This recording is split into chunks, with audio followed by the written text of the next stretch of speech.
सगीर के अजीम सूफी बुजुर्ग हजरत सकी लाल शहबाज कलंदर रहमतुल्लाह अलैह का सालाना 772वां 3 रोजा उर्स मुबारक शुरू होने में सिर्फ एक दिन रह गया है, जबकि इस वक्त भी जो है मुल्क भर से ज़ायरीन की आमद का सिलसिला शुरू हो चुका है। और यहाँ पर जो है आर्जी स्टॉल लगाना और तफरीह के लिए जो सरगस वगैरह लगाने का जो इंतजामात होते हैं और तैयारियां होती हैं वो भी मुकम्मल हो चुकी हैं। इसी हवाले से यहाँ पर मौजूद सरगस मालकान से भी बातचीत करेंगे। सर, तफरीह के लिए यहाँ पर कौन से जो है मेन चीज़ें रखी जाती हैं? और माशाल्लाह इंटरनेशनल ईरानी सर्कस आई है, उसमें अच्छे आइटम है अवाम की तफरीह के लिए।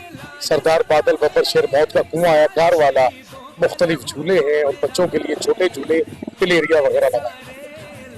सर, तो ये कितने दिनों के लिए यहाँ पर होता है? सर माशाल्लाह गवर्नमेंट ने हमें 8 दिन की परमिशन दी है, 8 दिन इंशाअल्लाह ताला हम आपको तफरीह मुहैया करेंगे और साफ सुथरी तफरीह होगी इंशाअल्लाह। और सर, महंगाई के हवाले से आवाम के लिए कोई रिलीफ होगा? बस मुनासिब टिकट इंशाअल्लाह ताला होंगे, इसमें बच्चों के लिए नहीं, फिर बड़ों के लिए बहुत बहुत शुक्रिया। जैसा कि हज़रत सकी लाल शहबाज कलंदर रहमतुल्लाह अलैह के उर्स मुबारक पर आने वाले मुल्क भर से जो ज़ायरीन हैं वो भी अपने अकीदत और मोहब्बत का इजहार करते हुए मज़ार कलंदर पर चादरें चढ़ाना और लंगर न्याज का सिलसिला भी जारी है।